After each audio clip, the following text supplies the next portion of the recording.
Bueno, la temática de hoy era el desarrollo de comunidades protagónicas, o sea, comunidades que asumen su vida y sus tareas y su vida comunitaria y sus ministerios, o sea, comunidades autónomas, conscientes, solidarias, o dicho también en negativo, superando el modelo clásico de las avanzadas, las famosas avanzadas de las iglesias de centro en los barrios que nunca llegaron, en la inmensa mayoría de los casos, a despegar.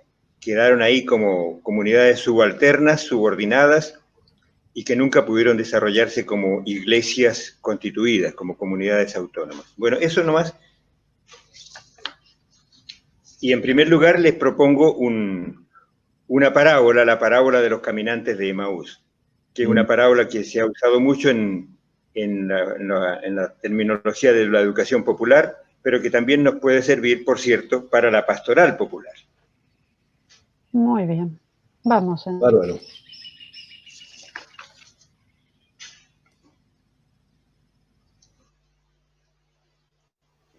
Hola, vamos a seguir ahora trabajando el tema de la pastoral popular con comunidades protagónicas. Es decir, se trata de buscar, desarrollar, promover comunidades de fe que sean protagónicas, es decir, comunidades autónomas, conscientes y solidarias. O, para decirlo en negativo, superando el modelo de las avanzadas, que nunca llegan a despegar. En realidad, esto de pastoral popular con comunidades protagónicas es un desglose de lo primero que vimos sobre una pastoral popular pedagógica y liberadora. Para empezar el tema, yo quisiera proponerles leer un texto del Evangelio de Lucas, capítulo 24, sobre los caminantes de Emaús, que para mí es una parábola del educador o del pastor que nos enseña a ser comunidades pastorales. El Jesús resucitado aparece en esta historia que solo registra Lucas, el autor del Evangelio y también del libro de los Hechos de los Apóstoles. Puesto así, hacia el final del Evangelio de Lucas, y por comenzar el libro de los Hechos de los Apóstoles, queda esta parábola casi como una bisagra entre el Jesús del Evangelio y el Jesús resucitado, y el Jesús que en adelante se manifestará en el testimonio y en el servicio de la comunidad de fe. Bueno, yo leo en la versión Dios habla hoy el texto de los caminantes de Emaús. Ustedes pueden leerlo también directamente si quieren. Lucas 24, del 13 al 35. Parece un poco larga, pero creo que vale la pena. Aquel mismo día, dos de los discípulos se dirigían a un pueblo llamado Emaús, a unos 11 kilómetros de Jerusalén. Iban hablando de todo lo que había pasado. Mientras conversaban y discutían, Jesús mismo se acercó y comenzó a caminar con ellos. Pero, aunque lo veían, algo les impedía darse cuenta de quién era. Jesús les preguntó: ¿de qué iban hablando ustedes por el camino? Se detuvieron, tristes, y uno de ellos, que se llamaba Cleofás, contestó: ¿eres tú el único que ha estado alojado en Jerusalén y que no sabe lo que ha pasado allí en estos días? Él le preguntó: ¿qué ha pasado?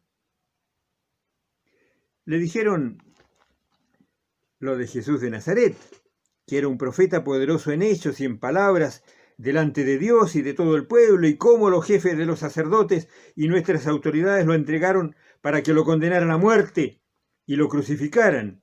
Nosotros teníamos la esperanza de que él sería el que había de libertar a la nación de Israel. Pero ya hace 3 días que pasó todo esto. Aunque algunas de las mujeres que están con nosotros nos han asustado, pues fueron de madrugada al sepulcro y como no encontraron el cuerpo, volvieron a casa y cuentan que unos ángeles se les han aparecido y les han dicho que Jesús vive. Algunos de los nuestros fueron después al sepulcro y lo encontraron tal como las mujeres habían dicho, pero a Jesús no lo vieron. Entonces Jesús les dijo: qué falta de comprensión son ustedes, y qué lentos para creer todo lo que dijeron los profetas. ¿Acaso no tenía que sufrir el Mesías estas cosas antes de ser glorificado? Luego se puso a explicarles todos los pasajes de las Escrituras que hablaban de él, comenzando por los libros de Moisés y siguiendo por todos los libros de los profetas.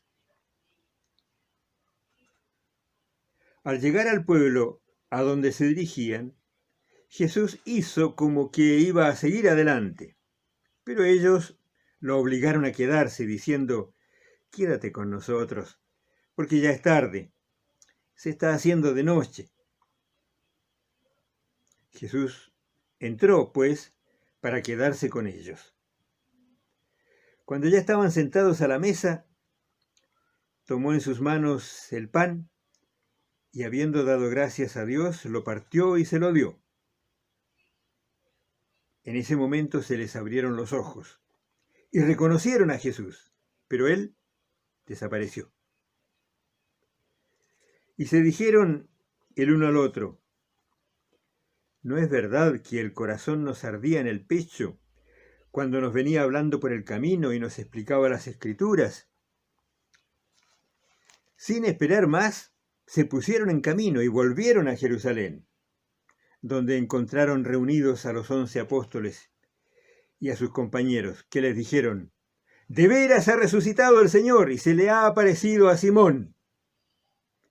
Entonces ellos dos les contaron lo que les había pasado en el camino y cómo reconocieron a Jesús cuando partió el pan.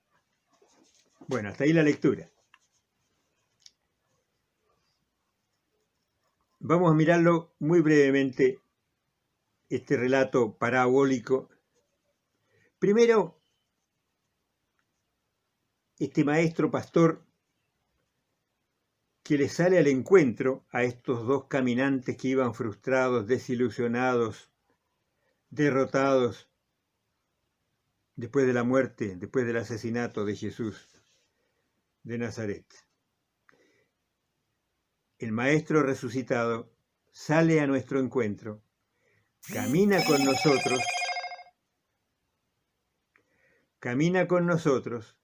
nos escucha y dialoga con nosotros.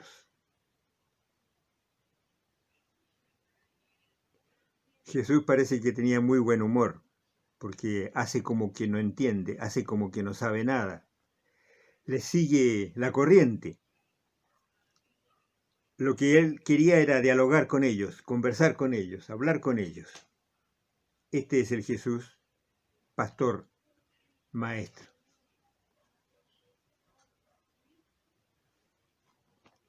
Así que Jesús los deja que hablen, que cuenten toda su historia, los escucha, nos escucha Jesús, este Jesús pastor, y dialoga con nosotros sobre nuestras circunstancias, sobre nuestros estados de ánimo, sobre nuestras dudas, nuestras broncas y también sobre nuestras esperanzas. Así es este pastor que nos acompaña. En segundo lugar, versículos 25 al 26, este es un pastor maestro que nos interpela, valora nuestros saberes y nos hace revisar nuestra historia. Porque justamente estas escrituras que Jesús les hace revisar con ellos Estas escrituras eran la historia de su pueblo, la historia de su fe, es decir, la historia de sus búsquedas y de sus esperanzas, de sus fracasos y de sus expectativas. Era toda la historia de sus vidas, todos sus saberes, todas sus experiencias como pueblo creyente y como comunidades que seguían buscando con Jesús, el que había sido matado, asesinado. Entonces, Jesús, maestro que nos interpela. Qué faltos de comprensión son ustedes. Y después les ayuda a explicar, a entender de otra mirada, con otra mirada, esa misma historia de su fe y de su pueblo. Tercer punto,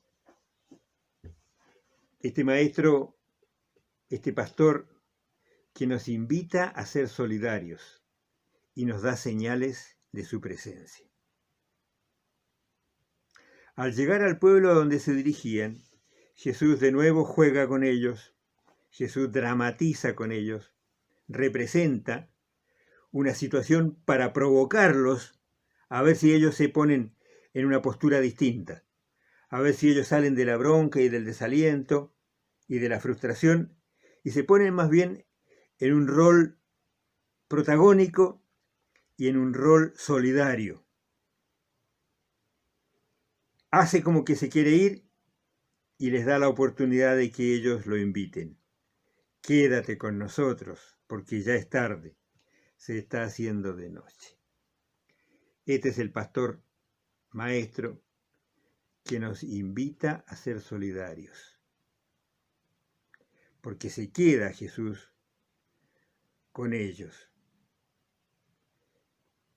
Y parte el pan, el poco pan, el duro pan que les quedaba después de un día solo, porque aparentemente eran una pareja solos,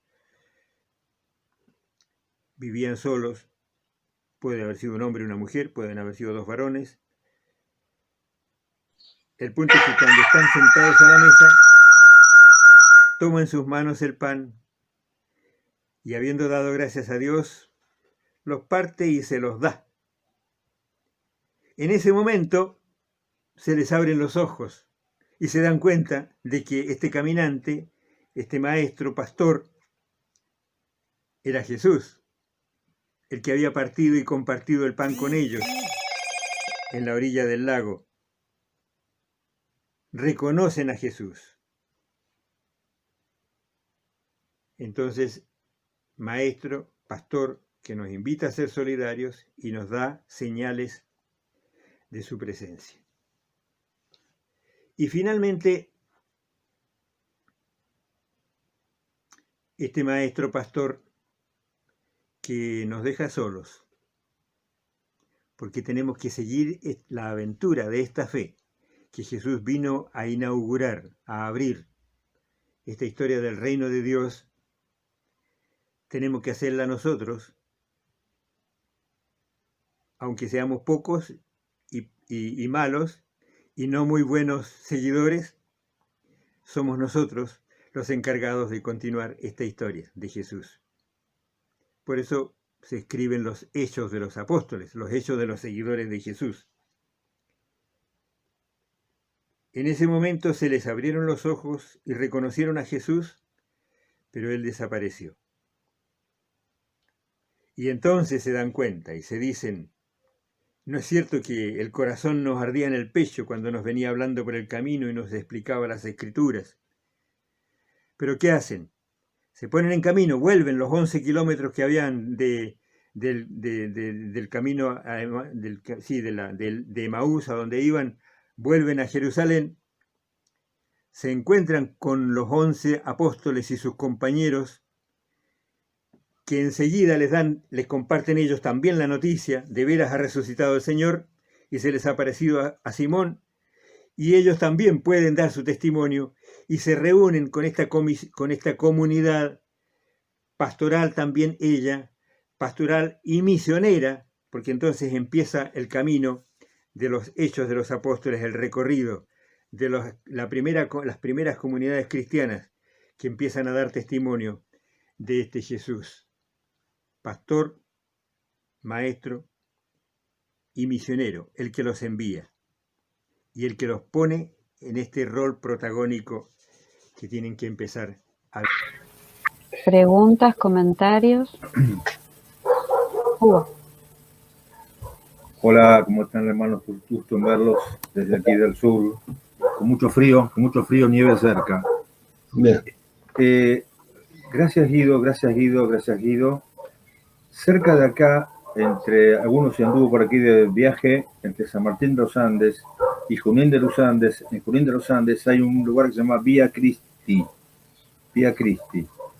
No es como Vía Crucis, pero es una Vía Cristi. Es un gran monumento que lo hizo la municipalidad de Junín de los Andes con el auspicio de la iglesia, de los salesianos, que acá están de ese fuerte, y un artista muy importante de Bariloche que diseñó es una montaña que uno sube varios metros, desde la base hasta arriba hay más o menos 1200 metros, y es una historia de la vida cristiana. No es las estaciones tradicionales de la Vía Crucis, sino son hechos y monumentos vinculados con la defensa de la mujer, con el encuentro intercultural de las comunidades aborígenes, de las mujeres, por ejemplo, musulmanas, judías, cristianas, mapuches. Bueno, una cosa es impresionante.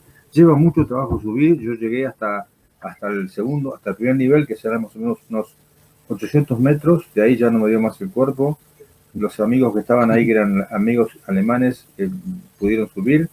Y arriba hay una cruz blanca muy grande que se ve de la ruta, que está iluminada, porque al final de todo arriba hay una figura de Cristo que sale, un rostro de Cristo que sale de la montaña y que adentro es hueco y uno entra y tiene un lugar de meditación, de adoración. Hermoso lugar.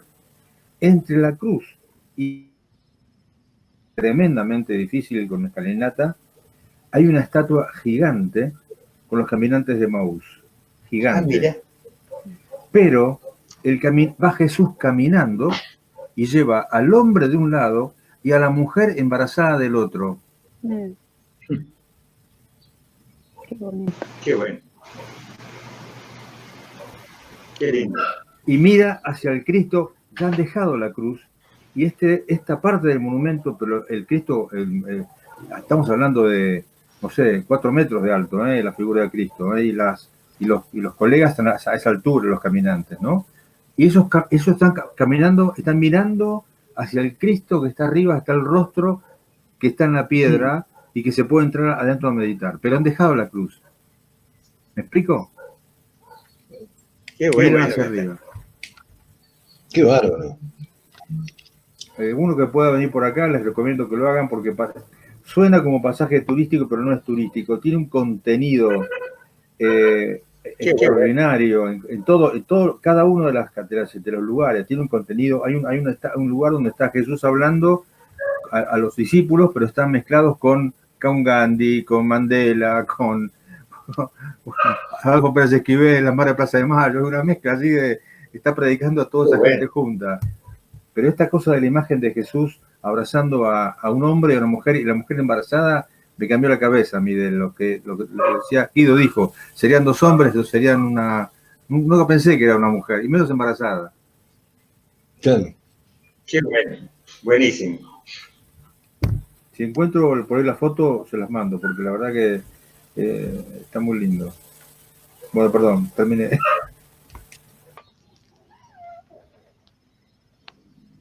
Hola. Seguimos, punto 2, con comunidades que asumen su protagonismo, o sea, comunidades que no dependen de una comunidad madre o padre. Empiezo por contarles 2 pequeñas experiencias de la vida de Mortimer Arias, ese querido pastor uruguayo, que hace un tiempo atrás nos contó su pequeña historia de un niño que iba a jugar en la canchita que tenía la iglesia metodista del barrio popular La Aguada, en Montevideo. Él solamente iba a jugar a la pelota ahí con esos chicos. Pero un día los grandes lo invitan a que viniera al culto. Así que él se pone su mejor camisita, se peina y se va al culto. Con tanta mala suerte que al entrar ¿En qué parte va del al video? pequeño local Esa de segunda reuniones parte de las de esa dos pequeña parábolas de la iglesia, de vida esa pequeña diaria. Sí, comunidad, está en la bombolla. había un jarrón grande con flores, de esas flores secas que suelen poner algunas hermanas. Con tanta mala suerte que va, lo empuja, lo hace caer ese jarrón, que se rompe en 1000 pedazos. Ahí quedó duro el Mortimer niño y se va a esconder en el último rincón donde nadie ojalá lo pudiera ver. Ahí pasa todo el culto, hasta que al terminar el culto lo llaman: vení, aquí me llegó la hora, dice Mortimer niño, y le preguntan: ¿vos tenés saco? En ese tiempo, por lo visto, los niños también usaban saco. No, no le salían las palabras. Bueno, dice, a ver, probate este. Se lo pone, le calzaba, le quedaba bien. A ver, vení, mirate en el espejo. Se mira. Te queda muy bien. Bueno, es tuyo. Llévatelo. Y del jarrón, nada. Ni una sola palabra. Entonces Mortimer cuenta que ahí, en esa ocasión, decidió que él iba a ser miembro, iba a ser participante de esa comunidad de fe. Pasan los años, se viene a estudiar al ICEDET, es un pastor uruguayo, y después lo invitan a ser, en una situación muy crítica de la Iglesia Metodista de Bolivia, porque nadie, todo el cuerpo pastoral boliviano, nadie había querido ser obispo, entonces tienen que llamar a un pastor de otra iglesia, y Mortimer va, y lo eligen obispo. Hasta ese momento, la inmensa mayoría de los miembros y de los participantes de la Iglesia Metodista de Bolivia eran aymaras y una buena cantidad también de quechuas. Pero todos esos aymaras y todos esos quechuas no tenían ningún protagonismo, ningún rol, ninguna función de liderazgo. Solamente el liderazgo lo ejercían los pocos blancos de La Paz y especialmente de Cochabamba. ¿Qué es lo que hace Mortimer en esos primeros años de su episcopado en la Iglesia Metodista de Bolivia? Que empieza a empoderar, a darles oportunidades a toda esa masa de metodistas bolivianos que empiezan a crecer y empiezan a desarrollar sus potencialidades, sus dones, sus carismas, sus capacidades. Y haciéndola muy corta la historia, a la vuelta de unos cuantos años, esas comunidades, especialmente quechuas y especialmente aymaras, dan vuelta a la iglesia, se empoderan primero y se apoderan del liderazgo, no para expulsar a los blancos cultos de Cochabamba y Santa Cruz y La Paz, sino para empezar a ejercer su tarea protagónica en la Iglesia Metodista de Bolivia. Por supuesto que cuando esta comunidad crece, quieren hacer uso de su liderazgo. Y Mortimer Arias, el que había abierto las compuertas, decide irse, se va. Creo que ustedes podrían contar muchas otras historias parecidas. Pero podemos mirar también el pecado del amor enfermo y castrador de las iglesias madres posesivas o iglesias padres posesivos, que no crecen ni dejan crecer. Hay una película muy conocida de Günter Grass, un director alemán, que se llama El tambor de hojalata, que cuenta la historia de un niño en tiempos de la Segunda Guerra Mundial, que viendo toda la corrupción de los adultos, decide no crecer más, no quiere crecer. O bien el modelo de la iglesia legalista y moralista, una iglesia que se erige en juez de todos y donde ese magisterio, esos maestros o maestras, constituyen la maleza que ahoga la semilla del Evangelio, que no crecen ni dejan crecer. O bien el modelo de la iglesia de los misioneros, que secuestran el Evangelio liberador y lo sustituyen por el Evangelio de la cultura de los sectores medios, o de la cultura norteamericana, o de la clase media ilustrada. Creo que también les conté la historia de la parábola de un pastor Com, que contaba de sus orígenes, de los misioneros pentecostales que les habían llevado el Evangelio, por lo cual estaban muy agradecidos, pero en esas comunidades pentecostales no les habían permitido ni hablar su lengua Com, ni bailar sus danzas, ni cantar sus canciones tradicionales. Cuando después, a la vuelta de los años, y se dan cuenta de que hay otra manera de leer la Biblia y de vivir el Evangelio, se liberan.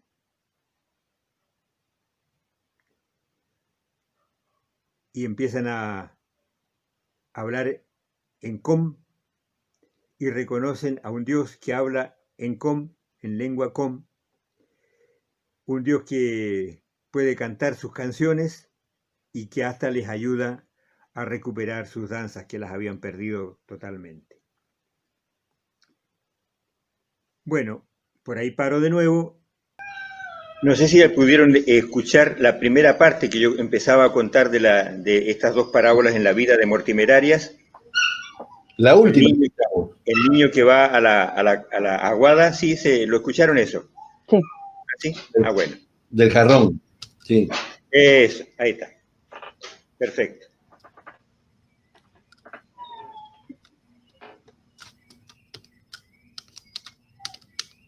Sí, el tema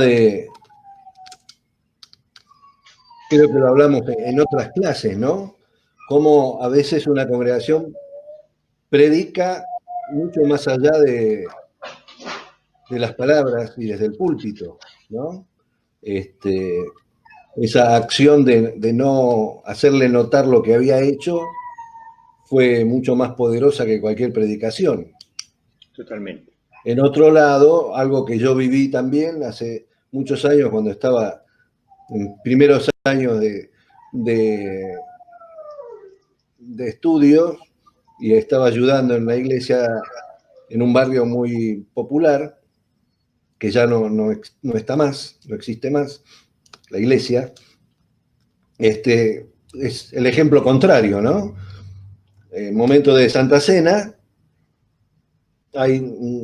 se levantan los chicos del barrio que iban para la escuela dominical y van corriendo al frente. Y entonces una señora ahí, que era un poco la que organizaba todo, lo agarra a uno que era el más revoltoso, pero que había corrido con muchas ganas hacia la mesa, lo agarra de una oreja, lo levanta casi en vilo, casi se pudo escuchar la fractura del cartílago de la oreja. Le dice, esto no es para vos, y lo saca afuera. ¿No? Yo cuando vi eso dije, bueno, aquí está, ¿no? La predicación positiva y la predicación absolutamente negativa, por la cual supongo que ese chico jamás habrá pisado una iglesia, o por lo menos esa, por el ejemplo de esta mujer, ¿no? Explicando un poco o dando respuesta a algunas preguntas de por qué no crecemos, ¿no? Que a veces, como lo decíamos el otro miércoles, el mensaje que damos supera nuestra voluntad a veces, ¿no? No nos damos cuenta de lo que estamos diciendo más allá de las palabras. Y entonces transformamos a nuestra iglesia en lo que hacemos. Y entonces eso es mucho más determinante para aquellos que dan vuelta. Otra anécdota parecida fue en otra iglesia que estuve, en una provincia cerca de la cordillera, que un día dijimos, bueno, vamos a hacer una especie de encuesta para ver cómo ven la iglesia la gente ahí de la ciudad, ¿no? Estaba en pleno centro de una ciudad. Y el resultado fue interesante porque quedó como que la iglesia era la iglesia de los cuellos duros. Y no era por tortícolis, ¿no? Sino por la imagen de esos cuellos almidonados que no dejan mirar para abajo, que miran siempre para arriba, o sobre el hombro. Y interesante, ¿no? Esa imagen. Entonces, claro, era una iglesia familiar, en el peor sentido de la familia, ¿no? Porque cuando uno dice es una iglesia familiar, puede decir que rescatando lo bueno de una familia, acogedora, que acompaña, que ayuda a crecer, o en caso de familias, clanes, que cuando viene alguien que no es del palo, lo mira de reojo. Bueno, en ese sentido se rescataba la idea de una iglesia familiar en el peor sentido de la palabra, ¿no? Giovanna, vos querías hablar. Tenés el micrófono silenciado. Ahí. No, me causaba gracia lo que estaba contando Daniel de la iglesia cuello para arriba. También hemos visto iglesias familiares que también se notan muy cerradas, ¿no? Que uno invita y viene gente nueva y las demás personas de las comunidades las reciben muy bien, muy cariñosamente, pero este grupo, esta familia, es como que tienen un rechazo, ¿no? Entonces no dejan crecer la iglesia, no dejan crecer, no dejan entrar personas nuevas, pero es la familia, no es el resto de la comunidad. Entonces, bueno, por eso ahora cuando Daniel ponía ese ejemplo me reía un poco y también me chocó un poco que quería ver qué opinaban ustedes sobre la maleza que ahoga el evangelio. ¿Algún ejemplo? Podría ser este también, ¿no? Este grupo de familias sectarias que no dejan crecer la comunidad, que no dejan llegar personas nuevas, pero no sé, me gustaría la opinión de alguno de ustedes porque es una palabra bastante fuerte.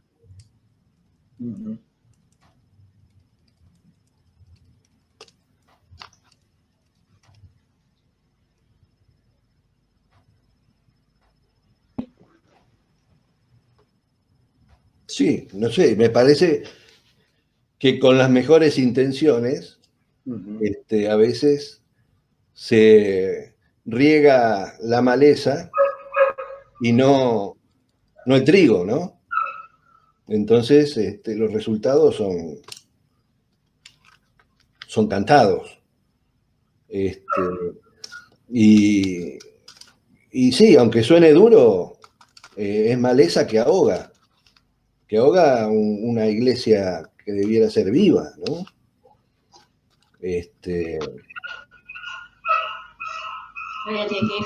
Ahí, perdón. Ahí David pidió la palabra y después Hugo. Sí. Sí, ¿se me escucha? Porque no. Sí, ¿Sí? Perfecto. Sí, coincido, Daniel, en esa apreciación que haces con respecto al tema de la maleza. Yo creo que de alguna manera todos tenemos que asumir que ni somos 100% buenos ni somos 100% malos. Todos tenemos un poco de trigo y de cizaña. El tema es cuando no somos capaces de asumirlo y cuando además de alguna forma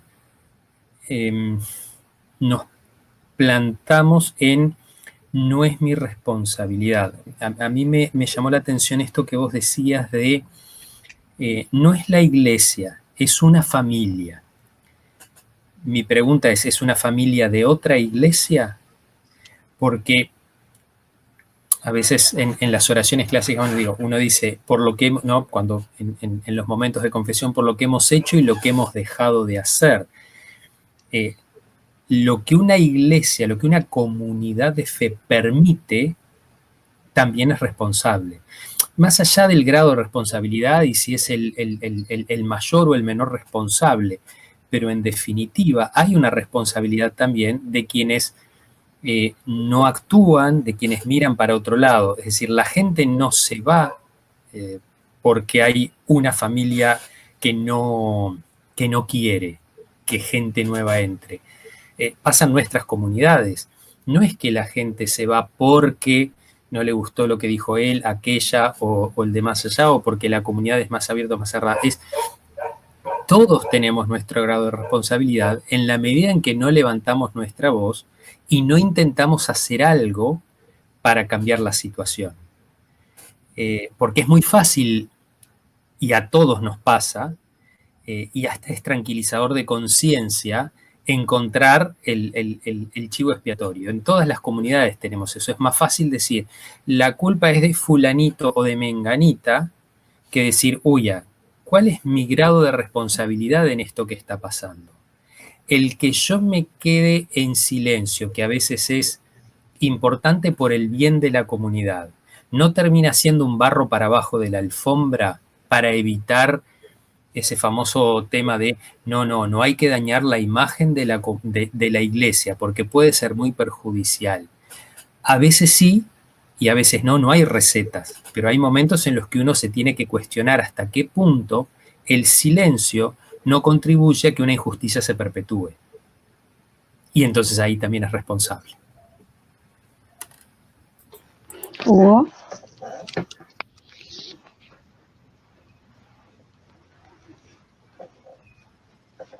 Está silenciado. Está silenciado. Hugo, abrí tu micrófono. Perdón. Sí, creo que lo que Giovanna estaba planteando, esta cuestión de que ponía de iglesia moralista y legalista, hubo una coma siguiente, después dice iglesia madre maestras, mater y magister, nos suena a una iglesia mayoritaria, que es la católica, ¿no es cierto?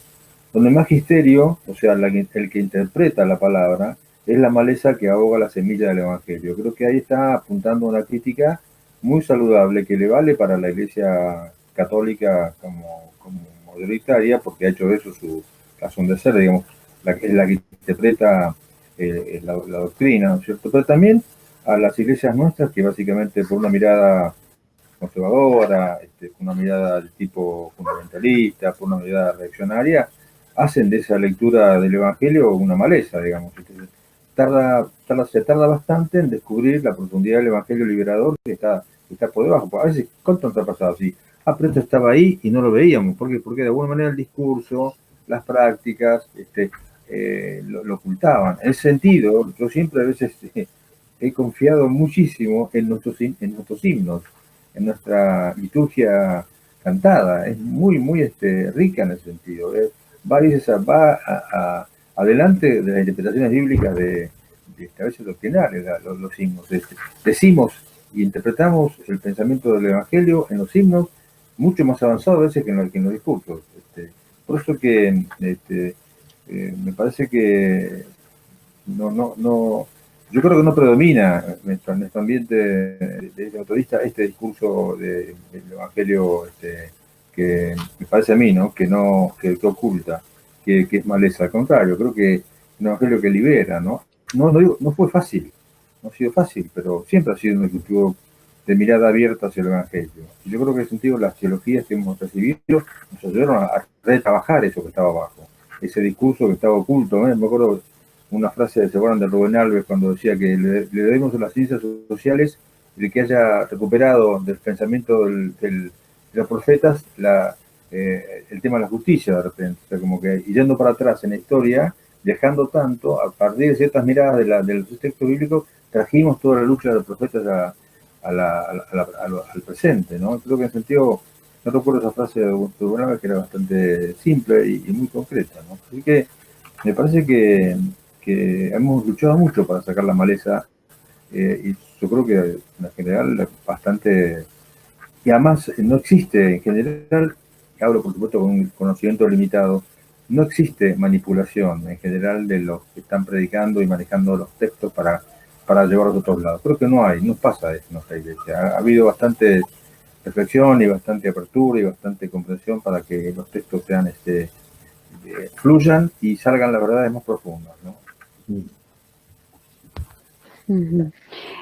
Alguien está pidiendo la palabra, pero no sé quién es, porque no tengo ni imagen ni nombre. Lilian me parece. ¿Lilian? No, Lilian está acá.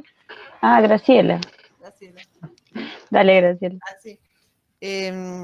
Bueno, buenas tardes, porque hoy llegué y no saludé. Entré justo en el horario. Estaba leyendo todo el tema de la clase que nos dio Guido y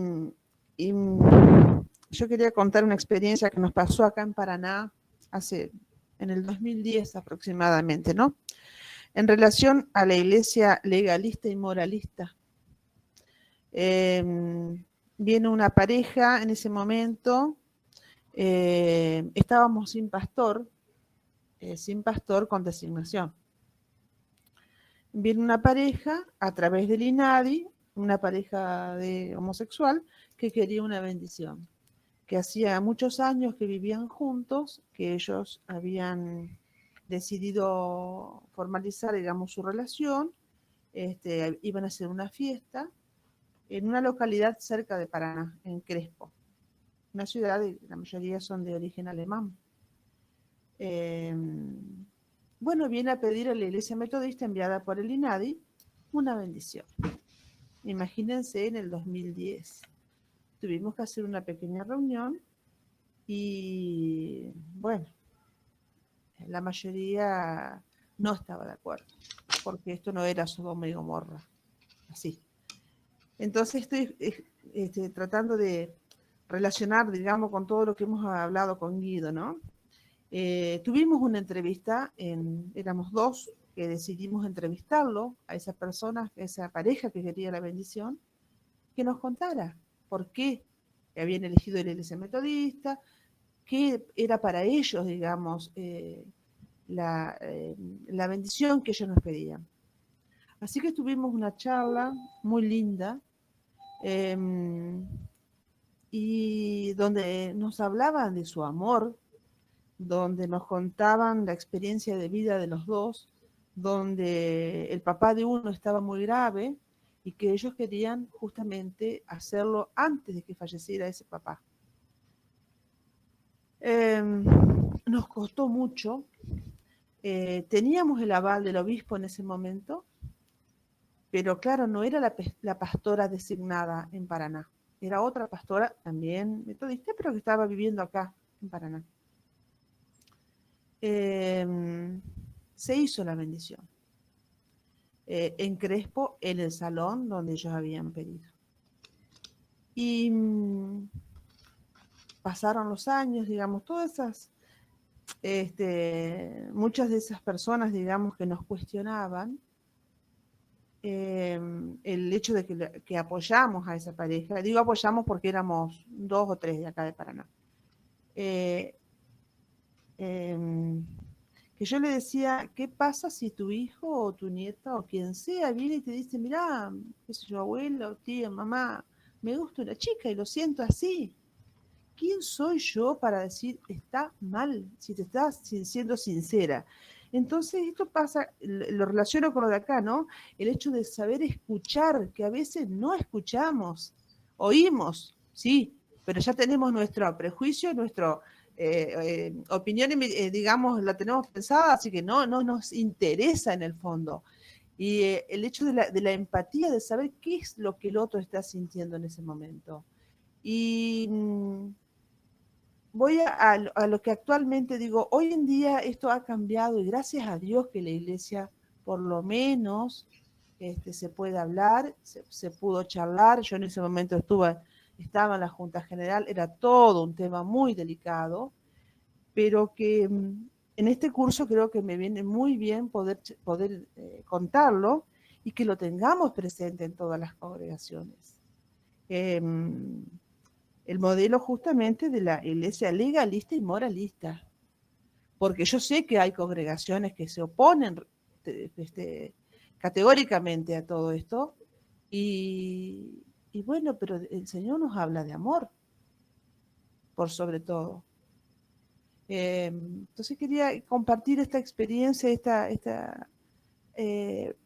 justamente ojalá podamos algún día, esas congregaciones, no sé si habrá gente que está haciendo el curso o no, pero que podamos entender eso, ¿no? El poder escuchar, el poder ponernos en el lugar del otro y valorar por sobre todas las cosas esto, ¿no? Del amor que se puede llegar, que se tienen y que vienen de frente y te lo dicen, y creo que eso es lo que tenemos que valorar.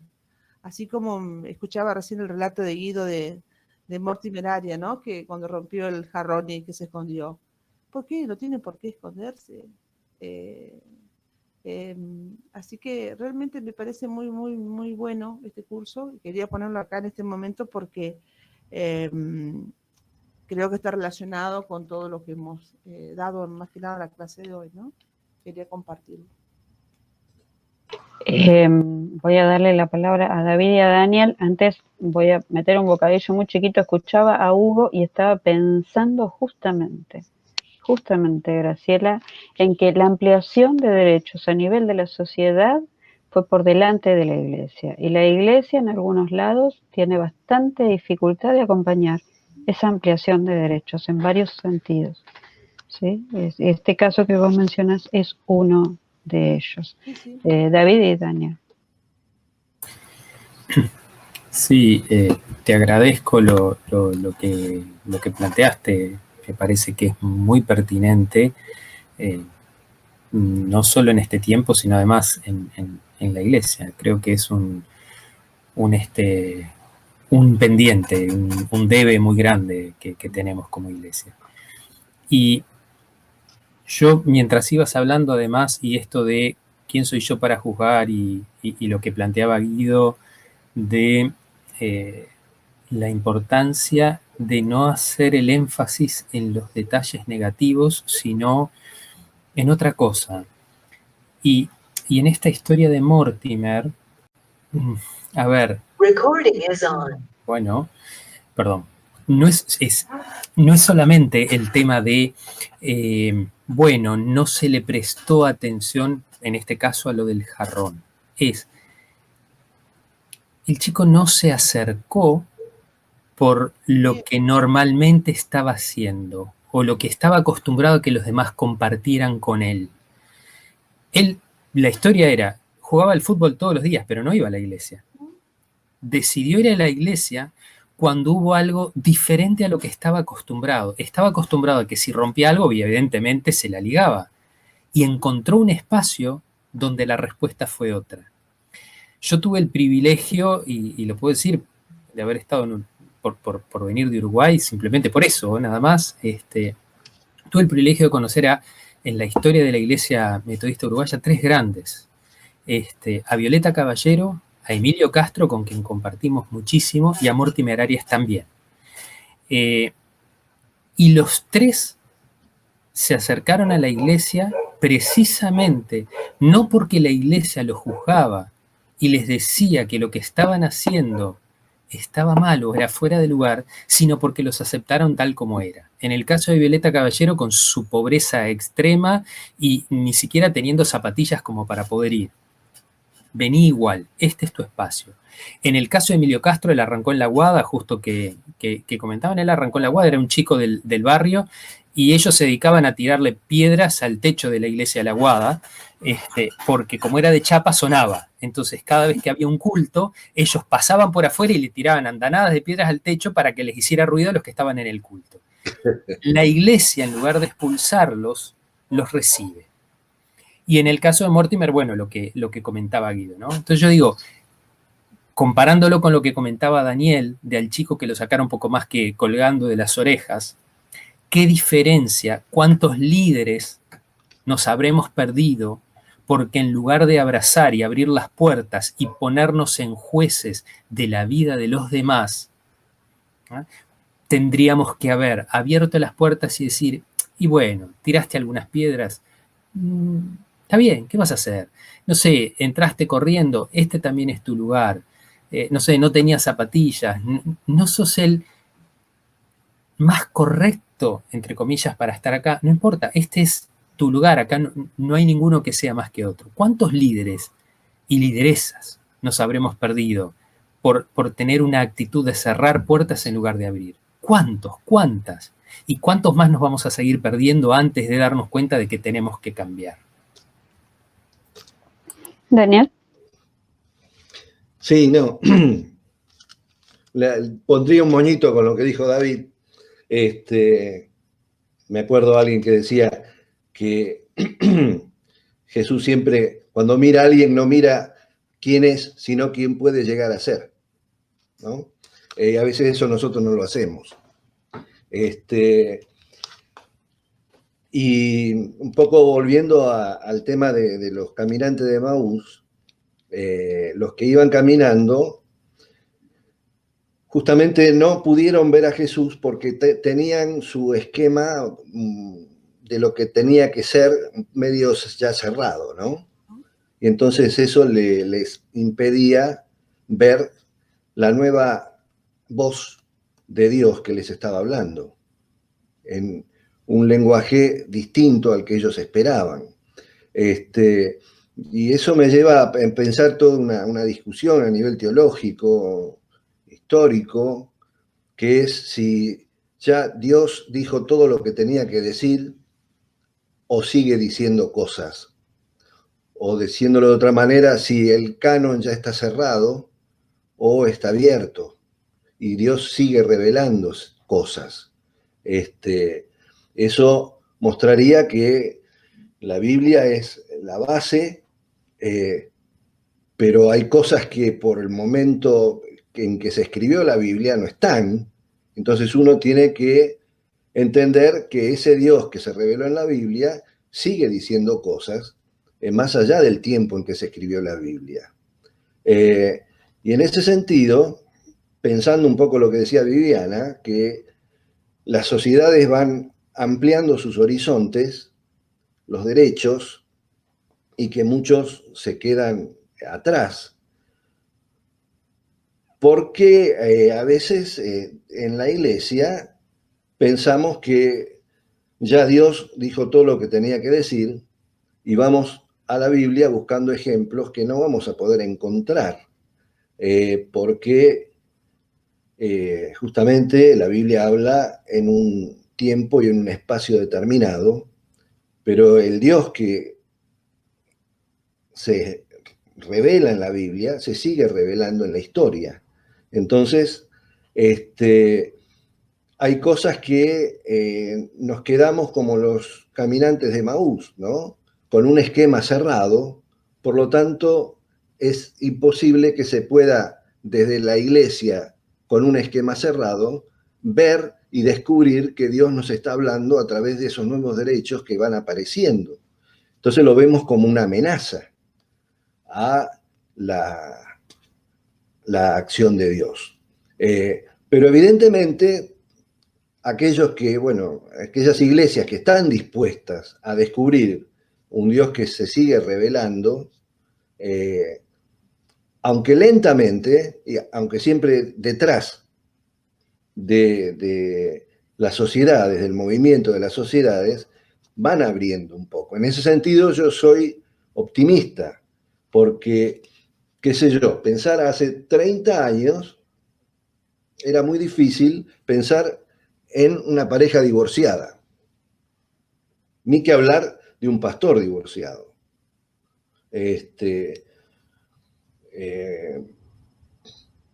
Hay muchas iglesias que aún siguen pensando que se divorcia, se tiene que ir de la iglesia, ¿no?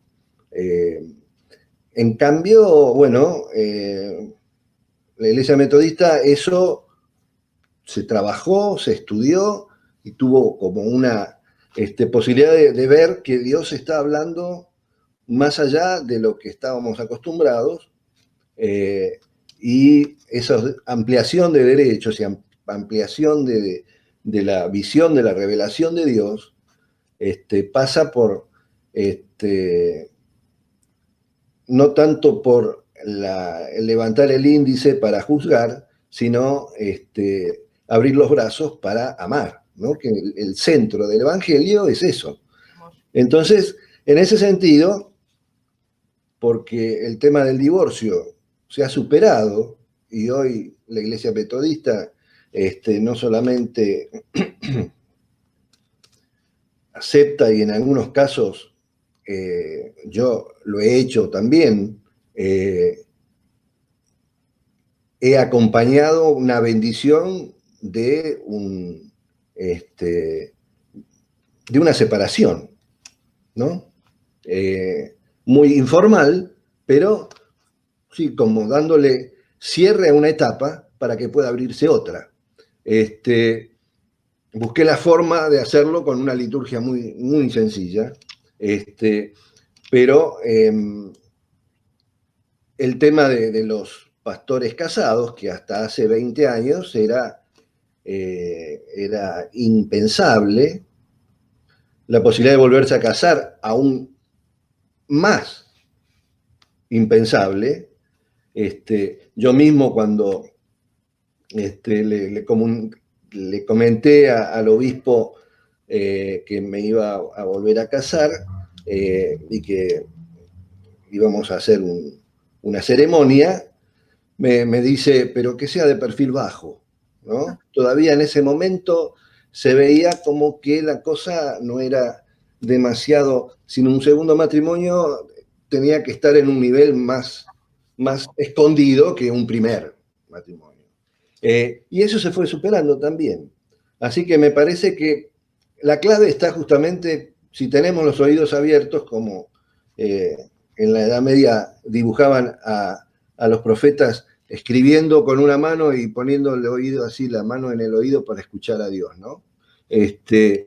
Si tenemos esa capacidad de que no griten primero nuestros prejuicios, sino dejar que hable el amor de Dios en nuestras comunidades, me parece que tarde o temprano esa apertura se va a dar.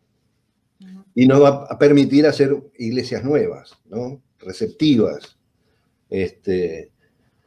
No sé, me parece que en ese sentido estoy esperanzado, digamos, para no decir que soy optimista. Que sí, optimista también. Bueno, muy bien. ¿Quieren que avancemos? ¿Sí? ¿Les parece que sí? Sigo con un tercer punto sobre comunidades que valoran sus liderazgos, sus carismas, sus dones y capacidades y los ejercen. Con dos temas. Uno, que en la educación popular todos enseñan a todos, los maestros también aprenden de los alumnos y los alumnos también enseñan. Pero eso no significa que no haya maestros ni maestras. El rol del maestro o maestra es insustituible, solo que pueden ejercer su tarea de una manera liberadora u opresiva, que abre nuevos caminos, o de una manera que cierra perspectivas. El rol interpelador y cuestionador, el que encamina el proceso de enseñanza y aprendizaje, el rol del animador comunitario, el rol de evaluación y autoevaluación son tareas que los maestros y maestras en cualquier proceso de educación popular tienen que ser realizados, son también insustituibles. Así también, en la pastoral popular, es cierto que toda la comunidad ejerce un rol pastoral, y sobre todo en una perspectiva protestante, ahora que estamos por celebrar un nuevo aniversario de la Reforma Protestante, todos se cuidan, todos se exhortan, todos y todas enseñan, todos y todas aprenden. Pero eso no significa que no haya pastores y pastoras, reconocidos y valorados por su comunidad, por cierto,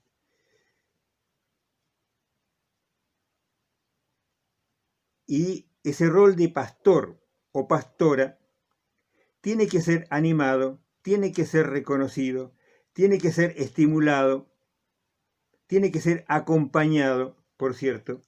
Además que hay muchas otras funciones y tareas y muchos dones y carismas, pero este también es un rol insustituible. Con eso termino este último punto y ya pasamos después al cuarto y último punto.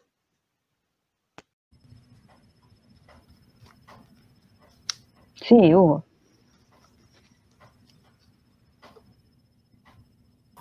Sí, creo que está muy bueno lo que escribe Guido, la verdad que le agradezco, como siempre, y me parece, digamos, todo el último punto referido a que toda la comunidad cuida, toda la comunidad ejerce un rol pastoral, toda la comunidad exhorta, todos enseñan, todos aprenden, y a pesar de todo hay siempre una necesidad de un lugar pastoral. Yo creo que también aporta sabiamente a esa función no pastorcéntrica, ¿no? Que gracias a Dios muchas comunidades se han logrado cambiar en ese sentido. Yo creo que es muy bueno eso, o sea, que la comunidad tiene un rol pastoral compartido, y el pastor tiene un lugar de liderazgo, un lugar pero él no es el pastorcéntrico, ¿no? Yo creo que eso es un proceso que ha sido bastante trabajado ya en las iglesias, y me parece muy bueno. También depende de las características del liderazgo y todo eso, pero en general no mantener una actitud de pastorcentrismo, sino justamente de como está puesto acá, ¿no? De comunidad pastoral, donde tiene alguien que hace también un poco de moderación, de moderador, ¿no?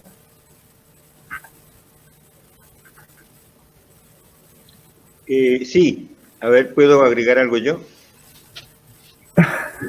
Sí, claro. Qué respetuoso, Guido. Por cierto que todo esto lo hacemos en el concepto amplio e inclusivo de un rol pastoral descentrado, por cierto. Aunque haya una persona que asume la conducción pastoral, aunque haya una persona, un agente pastoral, sea pastor ordenado o no, que sea así, eso por supuesto es importante y tiene que ser reconocido y tiene que ser valorado, pero por cierto, el rol pastoral está diseminado y repartido, debe estar diseminado y repartido en el conjunto de la comunidad, por cierto. ¿Preguntas? Sí, yo vengo de una experiencia del año 70, por ahí en Belgrano, de la cual también Daniel Bruno pasó por un tiempo después, cuando fue un pastor, Jorge Guibú fue pastor en esa época, donde nos marcó en la actitud no pastorcéntrica. Y de ese grupo de liderazgo se crearon después muchos liderazgos que asumieron ese trabajo de no pastorcéntrico, ¿no? Y Jorge tuvo esa sabiduría de haber sabido estar en todos estos lugares sosteniendo, soportando, acompañando, contribuyendo, conteniendo, pero no era pastrocéntrico. Y eso fue un aprendizaje, y ustedes saben, muchos liderazgos que se han dado por esta razón. Acá yo participo de una congregación de la IER que es totalmente la contraria, digamos. Hoy en día el pastor hace todo que no deja que nadie haga y que nadie participe. Así se está quedando solo, pero bueno, sucede. Claro. Claro, totalmente.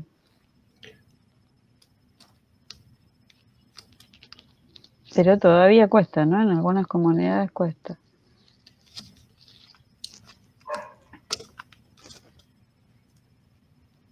Sí, y a veces cuesta por no tener algunos elementos teóricos de cómo abrir, ¿no? No siempre es porque, o sea, hay una materia en La Perla que es liderazgo saludable, que la armó Pablo Bordenave, donde habla de liderazgos saludables y liderazgos enfermizos, ¿no? No siempre alguien es consciente cuando manipula, pero justamente lo bueno es poder tener un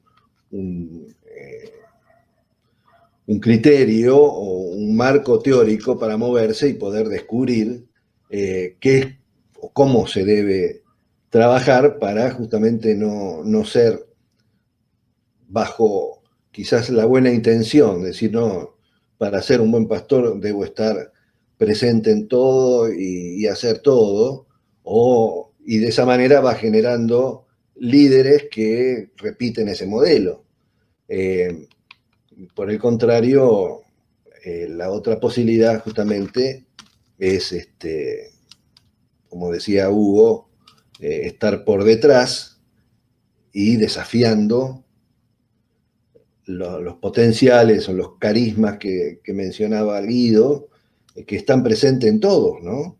Nada más que son distintos. Ya lo dijo Pablo, ¿no? Y un poco la tarea de nosotros como líderes es despertar y abrir la posibilidad de abrir la visión de cada uno de las cosas que a veces por ahí no se dan cuenta que tienen carismas y dones para desarrollar, ¿no? No sé, eso es un tema que hay algunas congregaciones que lo han manejado bien y otras no tanto. O que en una etapa lo manejaron bien y después se encerró, ¿no? Que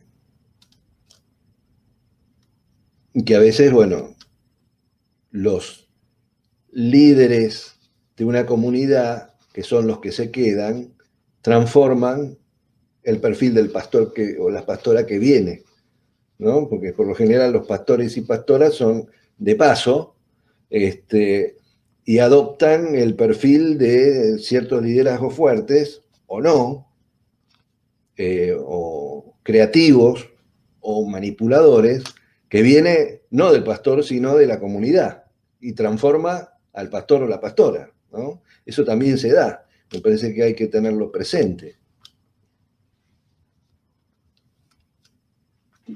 Y esto que decías de la formación también es muy importante, porque uno lleva consigo los ejemplos que ha tenido, ¿no? Claro. De los líderes que hayan impactado, y no necesariamente son los mejores siempre. Entonces, si uno no se detiene a poder hacer un análisis de eso en algún momento, como en esa materia de La Perla, por ejemplo, Claro. Bueno, porta eso y llega con eso. Sí, sí, llevándolo a otro ámbito, en lo pedagógico, ser profesor de historia, por ejemplo, en un secundario, yo he tenido compañeros, compañeras, que durante toda la carrera se les da nociones de cómo enfrentar cómo tratar un tema histórico que sea dinámico. Pero, bueno, me comentaban, a la hora de armar la materia y a la hora de ponerse frente a un aula, repetían el modelo del profesor o profesora que lo llevó a ellos a estudiar historia, ¿no? Si era bueno, bárbaro, y si era unidireccional, repetían el modelo, ¿no? Es muy difícil romper eso, y lo mismo pasa con los modelos de liderazgo, ¿no? Entonces, me parece que hace falta ahí mucho trabajo. Sí. Poco. Ahí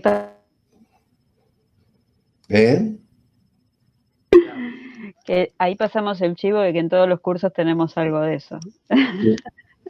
Sí, justamente. Porque es clave, ¿cierto? Muy bien, ¿les parece, Guido, te parece que pasemos al último video? ¿Sí? Uh-huh. Por último, y llegando a las partes que creo más prácticas y programáticas de las tareas y funciones del pastor o pastora y de las tareas y funciones distribuidas en la comunidad para que siga siendo y se siga desarrollando como una comunidad protagónica, pastoral y misionera. Veo aquí y propongo 5 puntos que por ahí se superponen, pero que para hacerlo más didáctico los pongo así, en esta manera. Primera tarea y función pastoral en este desarrollo de comunidades protagónicas. Tareas relativas al culto y al compartir fraterno de la vida, con liturgias y momentos sacramentales, como ya habíamos dicho, con celebraciones y con el aliento y animación de la fe. Esas son una de las tareas importantes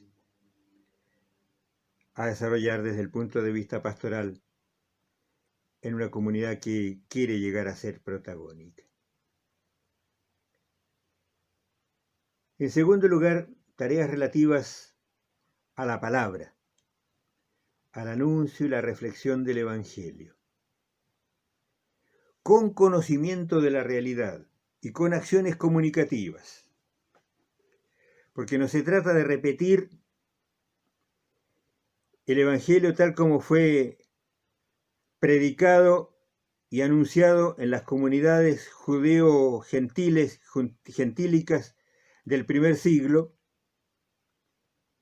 sino que tiene que ser ese mensaje y esa proclamación tiene que ser traducida a las nuevas lenguas, por supuesto, no solo al hebreo y al griego, sino traducido a las nuevas situaciones culturales y sociales y políticas de nuestro tiempo, de hoy. Por eso, el anuncio y la reflexión del Evangelio tienen que ir siempre con el anuncio y la reflexión sobre la realidad que nos circunda, como habíamos dicho a propósito de la alfabetización en el proceso alfabetizador de Paulo Freire. Leyendo siempre la realidad junto con la Biblia. Y no solo hablando del Evangelio, sino también viviéndolo, de manera que se transforme ese mensaje en una acción comunicativa que comunica. Tercer punto de la catequesis, tareas pastorales relativas a la catequesis. Catequesis que se refiere a la vida familiar y a la orientación comunitaria de las nuevas generaciones. Se refiere a la educación cristiana, en la enseñanza, pero no solo la enseñanza dogmática y puramente doctrinal, sino la educación cristiana que se va haciendo vida y se va haciendo experiencias cotidianas, experiencias transformadoras y experiencias que se van transformando en el mismo ejercicio cotidiano de la fe, de los pequeños grupos y de los grandes grupos, de las grandes comunidades. Cuarto punto, tarea pastoral relativa a la diaconía. Para que esta diaconía, este servicio comunitario, sea también un servicio pedagógico, liberador y demostrativo, con obras de misericordia que traducen en hechos, en acciones, en gestos solidarios, el mensaje que ha sido antes anunciado y enseñado. Por eso la diaconía tiene que tener siempre un efecto demostrativo, porque nunca nosotros, pequeñas comunidades de fe, podemos transformar el conjunto de la realidad social, ni la pequeña realidad social que nos circunda. Pero siempre nuestro servicio, nuestra diaconía, tiene que tener un pequeño efecto demostrativo. Así se puede vivir el Evangelio. Así se puede servir al que está quebrantado. Así se puede consolar al que está desconsolado. Así se puede ayudar al que está pasando hambre, al que está sin techo, al que está sin trabajo.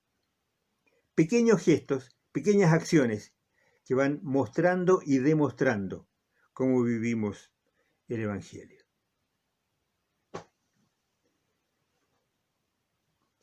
Y por último, el rol pastoral de la profecía martirial, como se podría llamar. Esta profecía martirial, en el sentido de que nosotros somos profetas testigos, la palabra martirio tenía que ver con la palabra que después se traduce como testigos.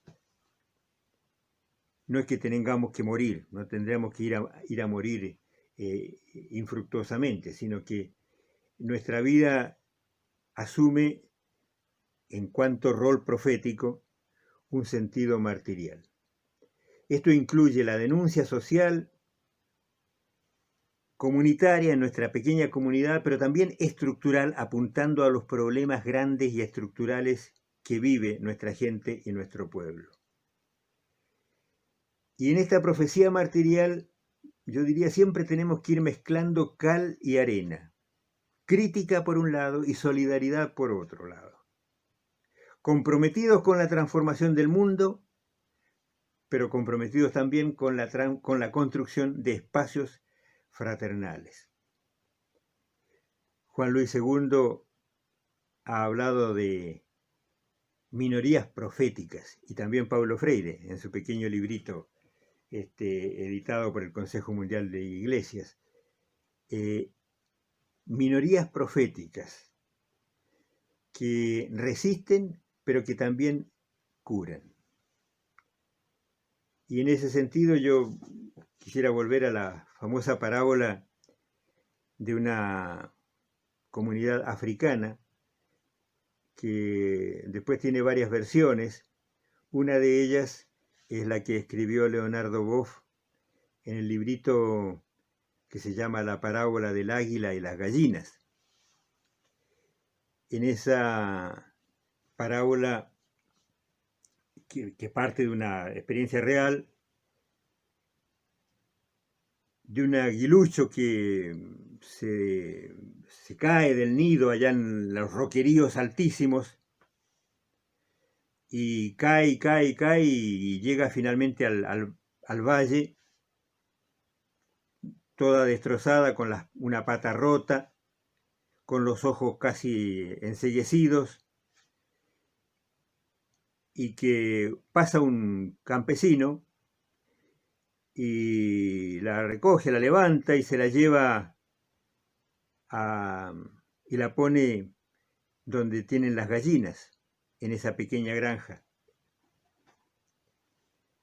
La cura, le cura los ojos, le venda la patita rota, y este pequeño aguilucho empieza a crecer entre las gallinas.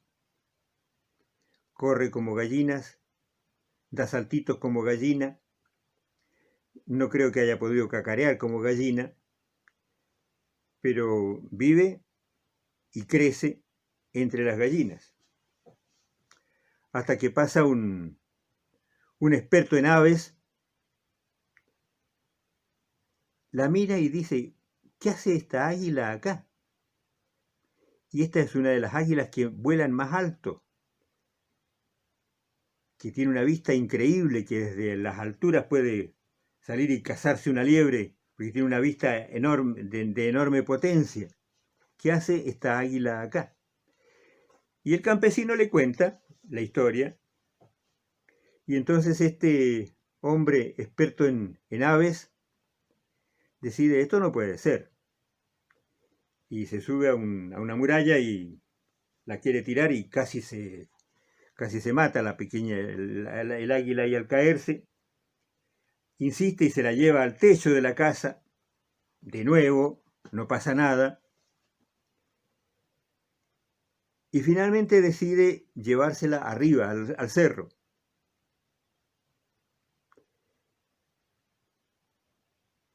Y en un peñasco grande la levanta y la tira.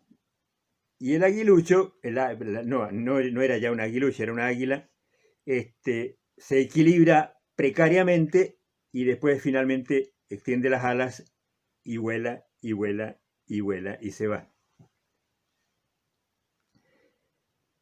Y desde esa historia, Leonardo Boff dice que todos nosotros en la fe cristiana muchas veces hemos crecido como gallinitas, pero no nos damos cuenta de la potencialidad que tenemos por el Evangelio que ha sido sembrado en nosotros. Y que tenemos la posibilidad de volar mucho más de lo que creemos y de lo que hemos podido ejercer hasta ahora. Posibilidades de soñar, posibilidades de transformar las cosas, de transformar la realidad, de trascender, de ir más allá de los límites que en el gallinero se nos habían asignado.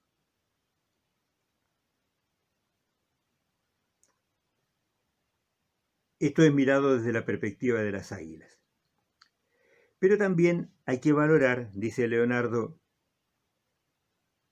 el tiempo de curación que tuvo este aguilucho en el corral de las gallinas. Porque allí pudo restablecerse de su patita rota y de sus ojos enceguecidos. Fue curado, fue alimentado, fue cuidado. Y recién después de todo eso, pudo volar.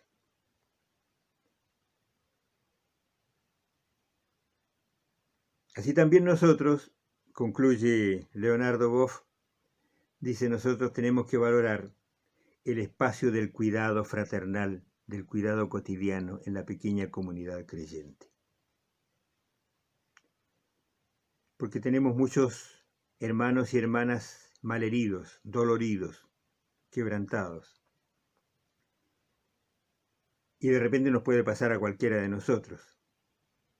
Entonces este espacio de curación, de cuidado mutuo y de aliento mutuo es también muy importante. Y después sí, volamos y volemos y crezcamos y nos desarrollamos para desarrollar todas nuestras potencialidades, para desarrollar todos nuestros dones y todos nuestros carismas y todas nuestras capacidades. Bueno, dejo hasta por ahí. Creo que ahora podemos seguir conversando de nuevo.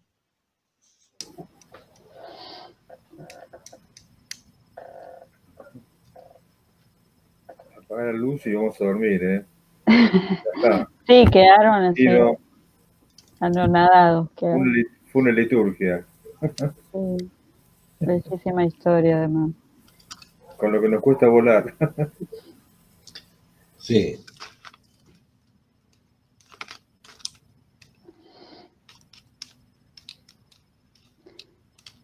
descubrir el potencial, ¿no?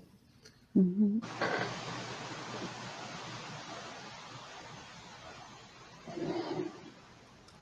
Un poco lo que decíamos antes, el tema de los liderazgos, ¿no? Que sería, en este cuento sería un poco este hombre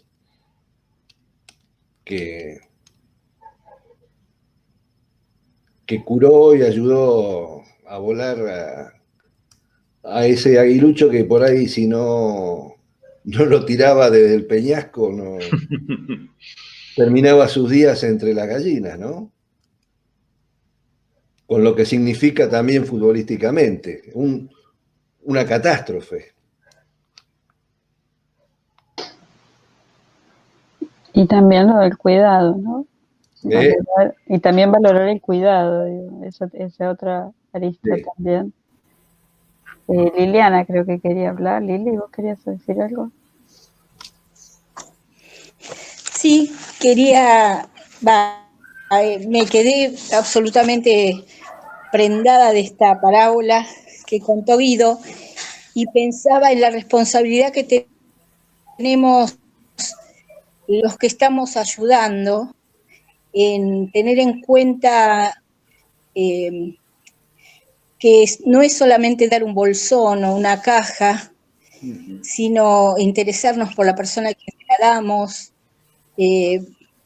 ver la sonrisa que ponemos cuando estamos hablando con ellos. Pensaba en esto, ¿no? En el cuidado, en el tratamiento que tenemos que dar, en las oportunidades que tenemos, ¿no? Porque en este momento justamente estamos tratando con gente que a lo mejor no vamos a ver nunca más, pero que seguramente se van a acordar de nosotros y de cómo los hemos tratado y cómo hemos hablado con ellos, ¿no? Estos son momentos duros para muchísima gente y la gente necesita hablar, necesita contar lo que le pasa. Y nos damos cuenta de que ellos quieren contarnos, quieren explicarnos por qué nos vienen a pedir un bolsón, por qué necesitan venir a comer, a pedir una vianda.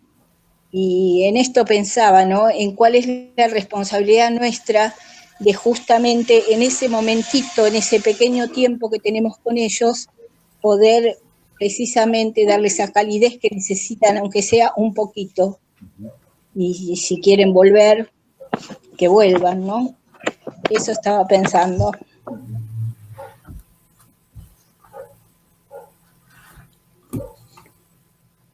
Hay una señora de la iglesia de aquí de San Martín que era metodista, Mariana se llama, que trabaja colabora en una organización que se dedican a hacer avistaje de aves y a hacer un seguimiento del comportamiento de las aves. Hay un médico veterinario que se dedicó por casualidad, porque justamente pasó esto, empezó a encontrar cóndores en malas condiciones, cuidándolos a los cóndores, recuperándolos a los cóndores, esto ya lleva más de 20 años. Y una de las cosas que, vinculada con esto, ese proceso de cóndores caídos, enfermos y recuperados, cuando logran que después de un tiempo los liberan, pueden volver, se encuentran de vuelta con los que lo largaron. No se pierden. O sea, hay una relación de que el que cuidó, vuelven al que lo cuidó. Ya. Qué lindo, qué linda.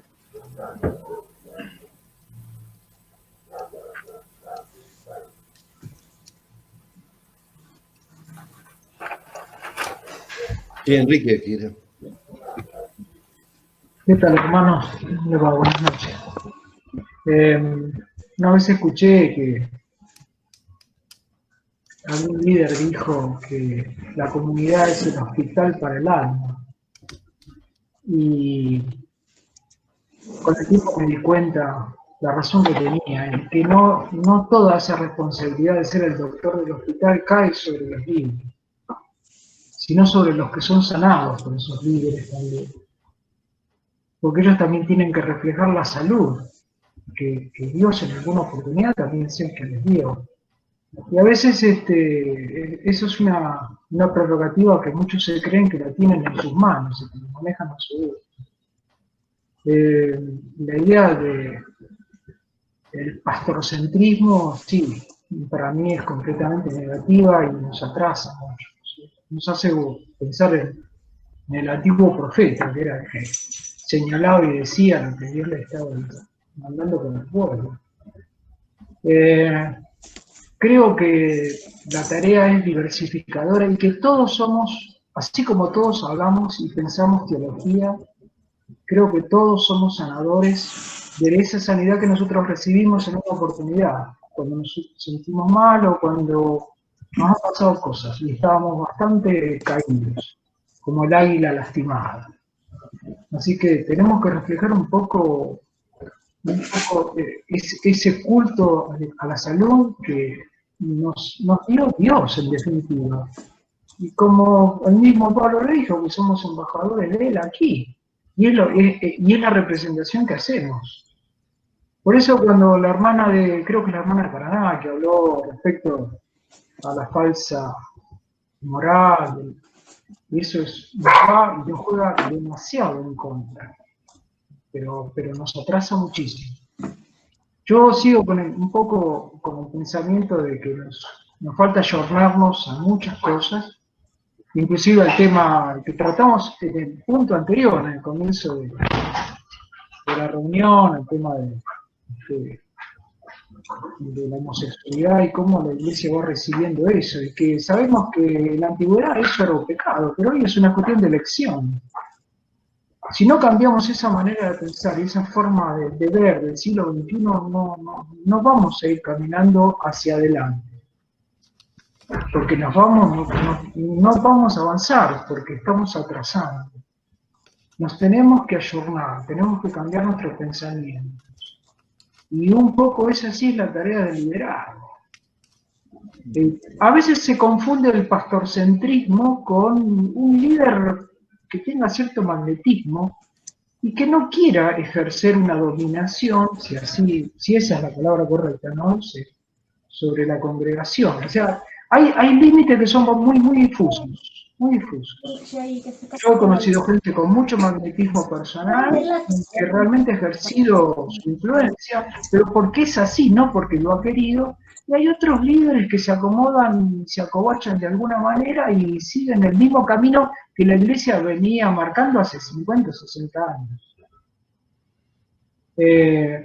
Respecto a algunas cosas, en una oportunidad en Palomar se nos dio en junta el tema de quién se iba a encargar de las visitaciones. A mí en lo personal me encanta el tema de las visitaciones, es uno de los puntos de tareas y de servicios que es el que más me gusta. Y no, pero la tarea la tiene que hacer el pastor, la visitación es del pastor. Y en ese momento se levantó don Carlos Sougan, viejo atalaya, en Palomar, dijo: hermanos, la visitación es un ministerio de todos. Estamos confundidos en muchas cosas. Carlos Sougan tiene 90 años. Y vos creo que Daniel, obvio que muchos lo conocen. Y cómo ha mantenido a fuerza de trabajo y sudor y lágrimas en tiempos muy, muy difíciles para tomar. Así que hay algunos pensamientos que tenemos que revertir porque si no, no va. Y creo que sí, todas estas charlas y estas reflexiones nos ayudan un poco a trabajar el presente de la Iglesia, trabajar el presente de la comunidad. Y bueno, el que quiera pensar de otra manera puede hacerlo. Lo que pasa es que tenemos que abrirnos mentalmente también a recibir cosas nuevas. Y a veces siempre estamos sobre lo mismo. Y siempre damos vueltas sobre temas antiguos y reflexiones antiguas. Que obvio que nos van a servir como base para nuestra corrección. Pero estamos en el siglo XXI, hay que cambiar algunas cosas. El tema de la bendición con respecto a las parejas no normales, digamos, como podría algunos pensarlo, eso tiene que ir cambiando, porque la realidad nos va a llevar puesto. Así es, ¿eh? Lo que no cambiemos por las buenas, por las malas, la realidad lo va a hacer de alguna manera. Porque el mundo lo va a hacer. Y muchas veces esto lo hablamos mucho en Palomar. Obvio que disentimos en un montón de temas, los 7 que integramos la Junta. Pero bueno, creo que la cosa va caminando. Creo que va a caminar muy despacito. Pero en Palomar les confieso que vamos caminando. Hay 2 personas que que estamos trabajando intensamente, inclusive en tiempos de pandemia, estamos haciendo mucho contacto tanto virtual y a veces personal, tomando todos los recaudos que se deben tomar. Así que bueno, quería dar, no sé si aporte, pero quería comentar estas experiencias. Gracias. Gracias, Enrique. David pidió la palabra, pero también alguien más que está sin cámara y sin nombre. Si me decís, ¿querés hablar vos primero? No sé quién sos. ¿Lilian, vos? ¿Pediste la palabra? No. No. No te escucho, Lili. Estás sin micrófono. Ay. No pedí, me tuve que conectar con el celular porque se me cortó con la computadora. No, yo no pedí la palabra. Okay. Pero bueno, me gustó mucho o sea, todo el tema y lo último que dijo Enrique, realmente sucede en muchas partes. Y yo creo que este tiempo de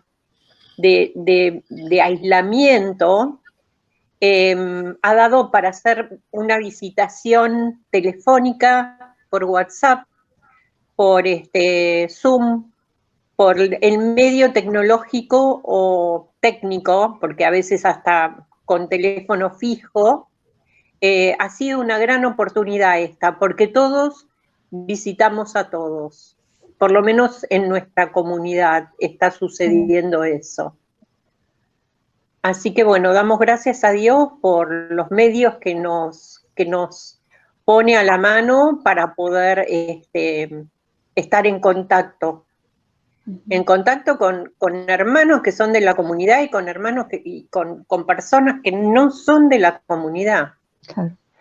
Es increíble. Así que bueno, ya que abrí el micrófono, quería comentar eso. Buenísimo. Sí, como decía Lili, ¿no? Estamos viendo gente que a lo mejor no hubiéramos visto de otro modo, y lo poquito que hagamos va a ser todo el mensaje que podemos dar en este momento, ¿no? David, vos querías hablar.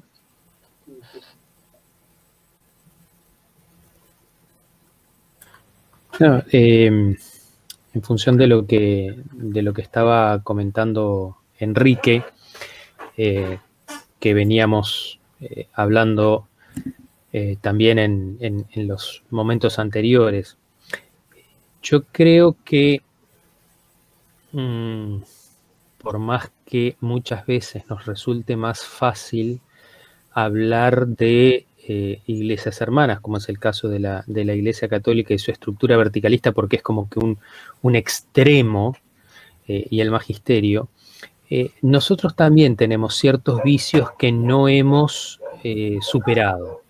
Nos sigue costando, tengo la sensación, dejar de ser el motor que mueve a la sociedad y el faro al cual la sociedad mira para decidir hacia dónde va, qué es lo que quiere hacer o dejar de hacer. Nos cuesta asumir que sí, que muchas veces, la mayoría, lamentablemente, vamos atrás de la sociedad en cuanto a derechos, en cuanto a reclamos. Estamos por detrás, nos subimos en el último vagón. Seguimos considerando muchas veces a la Biblia como libro de medicina, de psiquiatría, de historia. De repente hemos logrado en algún pequeño esquema, en algún pequeño compartimento, decir, no, la Biblia la tenemos que no la podemos leer literalmente. Entonces, está bien, hablamos del mito de la creación, es decir, hay determinados temas que nosotros ya los tenemos como que, los damos como que por sentados y hasta nos parece en cierta medida absurdos cuando los grupos más fundamentalistas los trabajan literalmente. Pero tenemos que ser conscientes que hay otros temas que nosotros los seguimos trabajando literalmente y no hacemos esa puesta a punto, ese reconocer que la ciencia avanza y que la Biblia no es un libro de ciencia, es la historia de fe de un pueblo, el testimonio de la fe.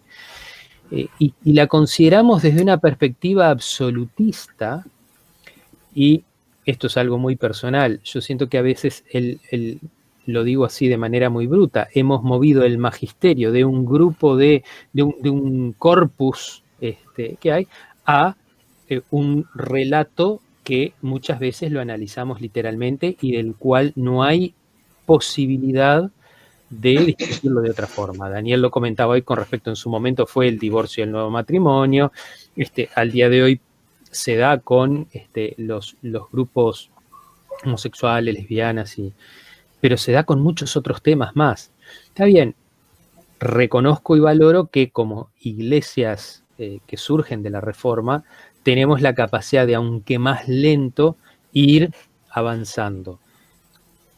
Pero nos sigue costando, y nos sigue costando salirnos de ese lugar en donde, en lugar de hacernos preguntas difíciles y que nos cuestionen, nos paramos en un lugar en donde consideramos que tenemos las respuestas para todos los demás. Y en ese sentido, lo que Guido planteaba, esto de o tratar de trabajar desde una perspectiva de ser facilitadores y de escuchar a la comunidad y de tratar de ayudar a rescatar las riquezas, los dones que están en las comunidades y en la gente de las comunidades, consciente o inconscientemente, nos paramos desde el lugar de yo tengo la razón, tengo la lectura correcta de lo que la iglesia debe hacer, y a veces de manera sutil y a veces no tanto, silenciamos las voces disidentes. Hugo y después Jorge. Cortito, gracias Lilian por poner en la agenda lo que pusiste, y comparto a los hermanos también. Es un grupo de oración que tiene Alicia Martínez, es muy vivificante y ha pasado pruebas últimamente muy, muy duras, y ese grupo está funcionando y funciona como un gran sostenedor de lo que estamos hablando. Realmente quiero públicamente compartirlo, porque desde la distancia se siente eso, y ese grupo y esa gente que está constantemente en contacto está pasando y ha pasado situaciones muy, muy, muy agudas estas últimas semanas. Y la compañía y el sostén del grupo y la oración permanente realmente es muy bueno, y el hecho de poder participar a la distancia yo lo agradezco desde aquí y quiero compartirlo a ustedes porque realmente es parte de lo que estamos diciendo. Respecto al tema del avance de la sociedad sobre el tema de los derechos, estamos de acuerdo en ese sentido. Yo saben que en ese sentido adhiero totalmente a eso, pero no me olvido, digamos, de que los poderosos están haciendo un uso y un abuso de los derechos, con los cuales aplastan gran parte de todo nuestro pensamiento mucho más natural y mucho más, yo diría así, progresista. Recuerden que hay un señor que es muy importante, que se llama Mike Pompeo, que es un presbiteriano conservador del Tea Party, que dijo, y secretario de Estado de Estados Unidos, dijo, hay dos derechos solamente que valen: la propiedad y la libertad de culto. Los demás son derechos incumplibles, con los cuales hace falta poner plata para ejercerlos, con lo cual esa justicia no se puede cumplir, con lo cual ocupémonos dos solamente: la propiedad y el derecho de libertad de culto. Por ejemplo, en este caso, en las políticas de derechos humanos de Mercosur hay una reunión permanente de todo eso, Y el delegado brasileño, que es una señora pastora pentecostal, planteó claramente que no hace falta trabajar ningún tema de derechos humanos, solamente la libertad religiosa. Con lo cual, estoy queriendo decir con esto que, si bien tenemos todos los propósitos y las ideas y los compromisos, los sentimientos profundos de lo que queremos que es el avance de los derechos, hay sectores también que usan el pensamiento cristiano para decir totalmente lo contrario, justificando el lugar de los poderosos y además desde un lugar de muchísimo poder, no solamente de poco poder, sino de mucho poder, de mucho poder. Eso mismo si ustedes agarran en cualquier funcionario de un país centroamericano, van a ver que repiten lo mismo, o sea, este discurso de estos funcionarios de Estados Unidos están siendo repetidos por muchos gobiernos centroamericanos, con lo cual esa doctrina de que hay dos derechos solamente, la propiedad privada y el derecho a la libertad religiosa, simplificando a ese nivel el tema de los derechos y justificando todo lo que estamos queriendo nosotros discutir, que sería la posibilidad de un avance en el tema de la matrimonio igualitario, todo el tema del avance sobre los derechos civiles más progresivos. Hay mucha gente que piensa lo contrario y se basa en el mismo pensamiento, en la misma base cristiana que nosotros, y está en territorio de disputa asimétrica. Nosotros no tenemos el poder que tienen esos sectores, ojo.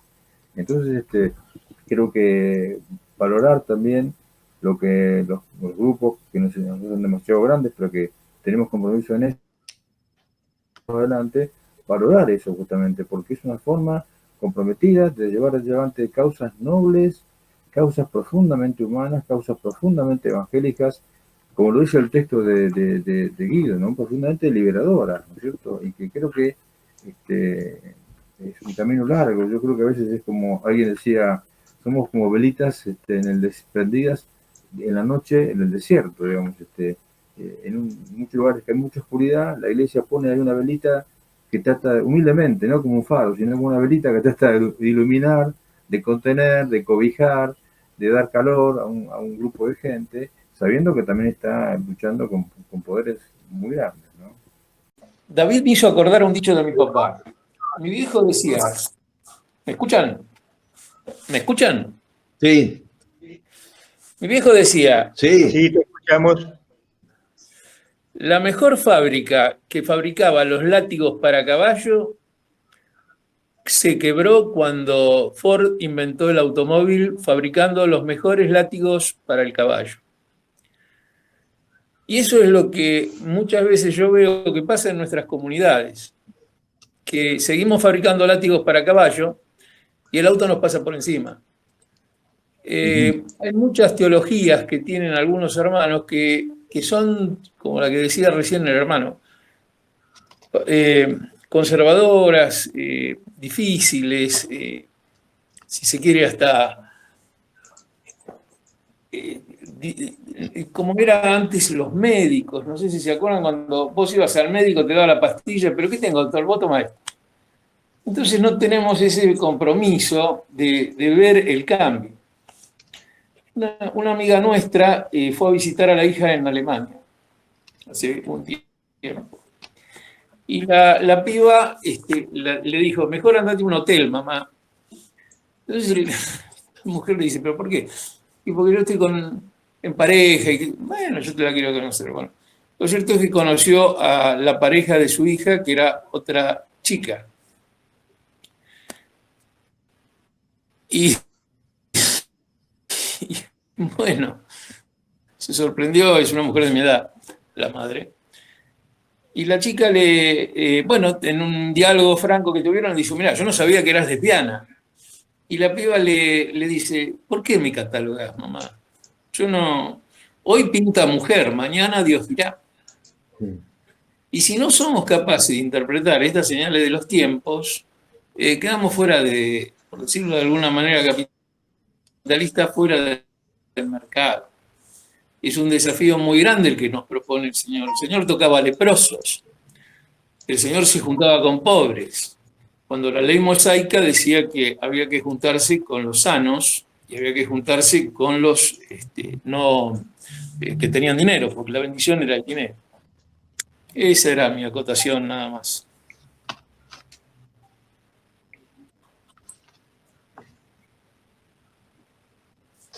muchas gracias.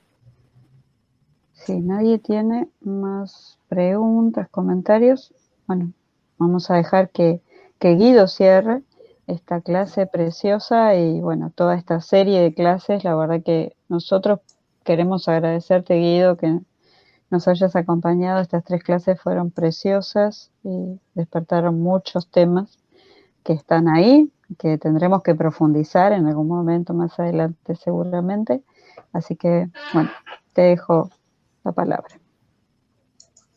Bueno, muchas gracias a ustedes. Aprendí mucho, compartí muchas cosas nuevas y creativas y cuestionadoras también. Así que, bueno, solamente eso. Fue muy lindo verlos, saludarlos, escucharlos y compartir toda esa cantidad grande de experiencias de todo tipo, y de iglesias grandes, iglesias chiquititas, iglesias viejas, iglesias nuevas.